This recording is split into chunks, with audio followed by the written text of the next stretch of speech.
Before I start this video, I would like to give a massive shout out to my Patreons, and if you would like to join my Patreon, please check the link in the description. Hello ladies and gentlemen, welcome back to Nerden here once again, and in today's video we are going to be looking at Doctor Who filming that's been taking place in public over the past few days. And before I get into that, I want to give a massive shout out to Doctor Who filming locations on Twitter who have kind of collated all of this and actually have gone to these filming locations, and I've got some pretty cool snapshots and videos from the filming. So thank you very much for that, mate. I really appreciate it. You know, having that on your Twitter does really help get fans hyped for the show, so massive thank you. But yeah, with that being said, let's have a look at what's going on with the filming, and also could we also have a little bit of a hint of what is going down in Series 14 with a potential returning companion?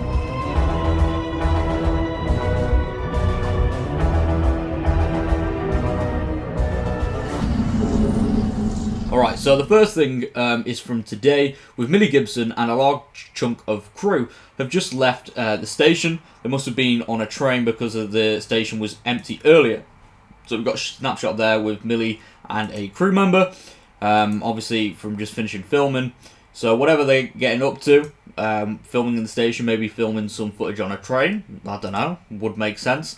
The next one here is of a brand new shop that has been set up for filming, the purposes of filming, and this could be where the 15th Doctor gets his outfit from, because it does look very, you know, high-end, very extravagant, very fancy.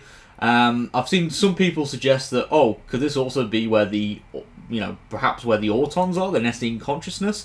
That would be pretty cool, but I don't think that is necessarily the case. Just because there's mannequins there doesn't mean that the Nestine consciousness are going to show up. But maybe this could be where the 15th Doctor gets his clothing from. There are Albion banners all over the shop, like from the entrance of where the football players traditionally normally walk out of, and you know, all around where the spectators normally seated as well. So maybe we could see like a football game sort of play out in this episode, the political episode, where, well, that's what I'm just going to call it. But yeah, we'll see like a match play out, and then there's like an announcement at halftime or something by this guy, perhaps as part of his political campaign. But I don't know, it is sort of interesting. Like, I am very, very interested to see how this all plays out. But then, I did mention at the start of the video that we could see a potential spoiler for a returning character in Series 14, or could this be for the 60th anniversary? Okay, so shortly after Gemma Redgrave was announced to be returning as Kate Lethbridge-Stewart in Doctor Who, there was a little recap tab posted on the official Doctor Who BBC website, which is just talking about UNIT and their history, and it includes a bunch of clips about UNIT, you know, the highlights from them fighting monsters, etc., and their adventures in Doctor Who, you know, certain representatives such as Martha, the Brigadier, Kate, Osgood, you know, throughout the various eras of the show. And then this one, the last clip, which is from The Power of the Doctor, which is very interesting because this is from the Companion Support Group. When we last saw UNIT in action, they had a brand new spanking HQ. Kate Stewart was back at the helm, and they had begun taking on some new freelancers, namely the Doctor's former companions, Tegan Javanka and Ace. After a whirlwind reunion that included the Doctor regenerating twice, the return of some old friends and foes, and the unfortunate collapse of the new unit building, Kate joined Ace, Tegan, and a host of the Doctor's other companions at a support group set up by Graham O'Brien, in which he hints at the possibility of recruiting even former members of Team TARDIS, even more of them.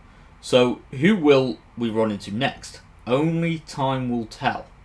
Now, what could this mean? Now, I'm going to go with the suggestion that we could perhaps see this come to, you know, it's, you know, like this could be foreshadowing for something for the 60th anniversary, because there were already credible leaks that Susan Foreman, the Doctor's granddaughter, could be returning for the 60th anniversary, which would make a lot of sense. If she was recruited, but then again, she was in the past or the future. No, it was the future she was last seen in. So how could she return? How could she be recruited by UNIT? But stranger things have happened, not just a TV show. So, you know, that could maybe play into it. But then again, the Doctor does have a lot of former companions that do currently live on planet Earth, so maybe Mel could end up in the 60th anniversary, which was again also heavily rumoured. Or for Series 14, maybe we could see Martha show up. I mean, Martha is a companion I've always wanted to see return, so I would love to see Martha return. That's just one example. But who do you think this returning companion could be? And would it be Series 14? Or could it be the 60th anniversary where we see this familiar face pop up?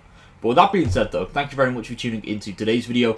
If you are new around here, be sure to subscribe for more nerdy content, as we are on the road to 10,000 subscribers, which I would love to reach by the end of this year. But I'll see you all next time. Thank you very much for all the support, and goodbye for now.